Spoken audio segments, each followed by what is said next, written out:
You know your neighborhood has gone off the rails when grabbing your own mail starts feeling like a covert ops mission. That's exactly where I found myself completely on edge, all because of one woman, Diane Walters. From the outside, Oakage Estate looks like a dream. Manicured lawns, pastel fences, slow SUVs piloted by retired dentists. It's the kind of place postcards get jealous of. But behind all that charm lurked a real-life monster. And she came in heels, a pastel cardigan, and carried the HOA handbook around like it was the law of the land. People didn't say her name much, they just called her Karen. You know the type.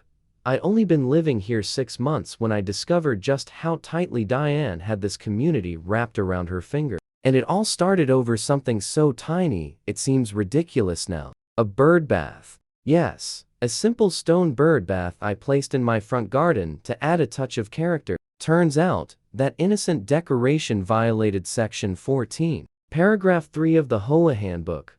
No outdoor structures taller than 18 inches without prior written approval. When I first saw the violation notice taped to my door, I laughed. I genuinely thought it was a prank. It wasn't. Diane Walters had personally issued it, and she made sure I felt the weight of it. Mr. Reynolds, she said with that Stepford perfect smile, our community standards are taken very seriously. Her flawless blonde bob didn't budge when she tilted her head. Condescending, like she was explaining long division to a kindergartner. I took the bird bath down, thinking that would be the end of it. Spoiler, it wasn't. Over the next few months, I got written up for every little thing you could imagine. My grass was a 1/4 inch too long. My trash bin lingered out for 4 hours too long. And my favorite excessive holiday decorations. I had a couple strings of lights and a tiny plastic reindeer, apparently enough to disrupt the community aesthetic in Diane's eyes. Now, I'm a retired postal worker, 35 years on the job. I've had dogs chase me, neighbors scream about packages literally sitting on their porch, and I've trudged through heat waves and blizzards. Trust me, I know how to deal with difficult people. I bit my tongue. I followed the rules. I tried not to let it bother me until it did. My pension check didn't show up.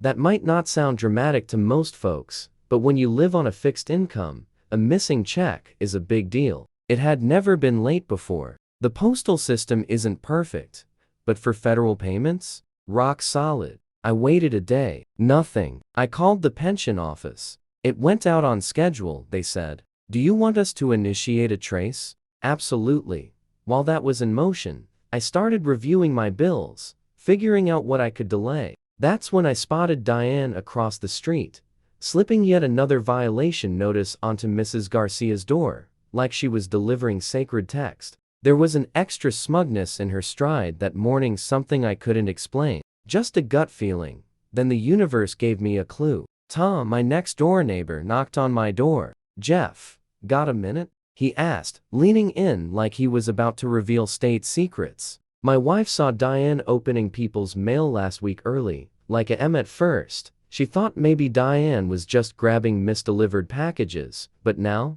He trailed off. Your stomach drops when a word turns criminal. That was my moment. No way was I going to confront Diane directly. I had a better plan. I called Mike, my old postal coworker, who is still running the Oakage route. Mike, I need a favor, I said. Tomorrow? Let me know exactly when my mail arrives. And if anything official shows up, especially from the credit union, hold it for me. Mike was in. We had a plan. The next day, I stationed myself by the front window, phone in hand, ready. About 10 minutes after Mike made his delivery, there she was, Diane, strutting down the sidewalk like she was heading to a royal brunch. Every step was calculated. Every pause at each mailbox, like she was inspecting top-secret intelligence. When she reached mine, she did the usual: scan the street, checked for witnesses, and then dug into the box. And then she did it. She pulled out a thick envelope, the exact size and shape of my pension check, and slipped it into her purse. I got the whole thing on video.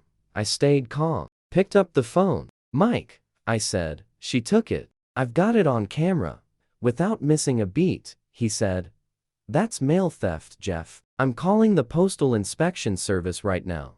2 days later, I got a call from Inspector Sarah Martinez. "Mr. Reynolds, we've reviewed your video. We want to set up a sting." I didn't hesitate. "Absolutely. Yes. Here's how it went down. The pension office issued a new check, specially rigged with the tracker. Mike delivered it right on schedule, giving me a tiny nod as he dropped it in my mailbox. Then we waited. About an hour later, Diane's SUV rolled up. She stepped out, phone in hand, pretending to photograph my lawn. Then, when she thought no one was watching, she went straight to the mailbox, grabbed the envelope and a handful of other letters, and stuffed them into her bag. She didn't get far. A plain white van pulled up behind her. Two people in suits jumped out. "Miss Walters," one said, showing a badge. "Postal Inspector Martinez, we need to speak with you." Diane froze, clutching her purse like it was a lifeline. "I was just picking up misdelivered mail," she stammered. "Place the bag on the ground," the second inspector said firmly. Her voice cracked into full Karen mode. "You can't do this. I'm the president of this HOA. I will have your jobs." "Ma'am," Martinez said calmly, "we have surveillance footage of you taking mail from this and other mailboxes. That envelope contains a federal check with a tracking device. Mail theft is a federal crime." The look on her face was priceless. By now, every neighbor was outside, some holding phones, others just staring in disbelief. Diane glanced around, clearly expecting someone to defend her. No one did. When the inspectors opened her purse, they found not just my envelope, but mail from multiple homes, utility bills, credit card statements, even a birthday card for a child. A search of her house revealed even more. Dozens of unopened envelopes hidden in drawers and cabinets, including my original pension check. Diane was arrested and charged with mail theft, a federal felony. Her lawyer tried to negotiate a deal, but the prosecutor insisted on a hard sentence because of the premeditation and the scale of her crimes. 3 months later, I sat in court and watched justice unfold. The judge sentenced her to 2 years in federal prison, 3 years of supervised release, and a $75,000 fine. Diane looked like her world had crumbled. "But who will run the HOA?" she sobbed, as if the judge might suddenly reconsider. He didn't flinch. As the officers led her away, I glanced around at my neighbors. No cheers, no high fives, just quiet relief. Finally, we were free of the woman who had turned our peaceful neighborhood into a living nightmare. If watching this HOA Karen get exposed gave you even a little thrill, hit that like button and subscribe. I've got plenty more outrageous neighborhood stories coming your way. Real drama, real consequences, and justice finally served. Don't miss out.